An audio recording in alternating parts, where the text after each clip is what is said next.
Hello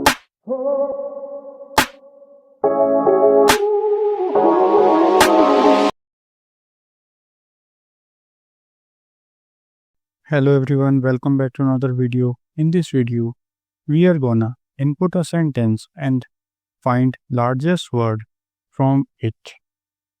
So first we have to take an input of a sentence. So I have written here a variable name sentence, and in which I have taken a input of a sentence and also commented their input sentence.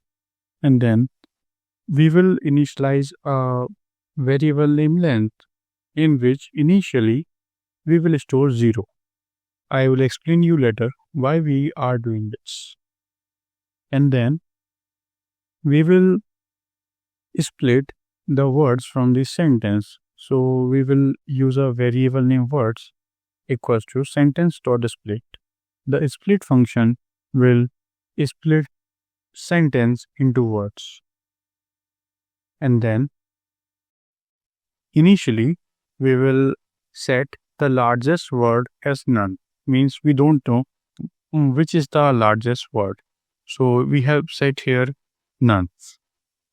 And then we will start a for loop which will iterate through each word.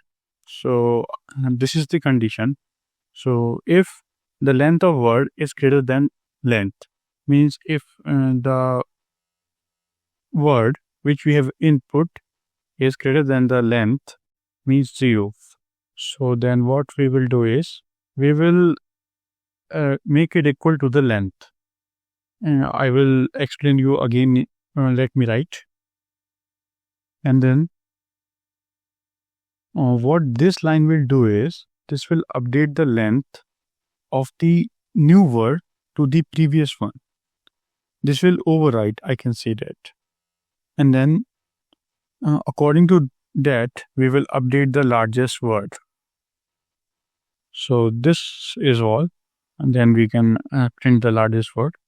So first let me run the program, and then I will explain you again from the starting to the end.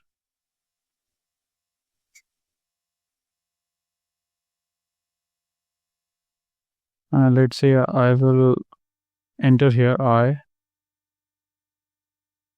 am Angel Samuel. So here you can see the largest word is Samuel, which is correct. So means the program is running correctly. So let me explain you this again. So what we are doing here is first we are taking input for sentence in this line, and then we are initializing length as 0 initially, because we don't know what's the length of the sentence we will input. Okay, and then we are splitting the sentence into words, and which will get stored into this variable name words. And then again we are setting the largest word as none, because we don't know what's the largest word. And then we will iterate or start a for loop which will iterate through each word. So for word in words means words here. So this will check if the length of word, so the length is initially set as 0, means let us say I have input Angel, so the length of that is 5. So that will be greater than length which is initially set. So this will update the new length to this, means after that word we have 5 into length, and then according to that we will update the largest word. So this will iterate through each word of a sentence and then update like that. Hope this video is helpful for you, and if you still not get it, you can try it yourself. Try to write it all yourself and you will get to know what I want to say. Thanks for watching.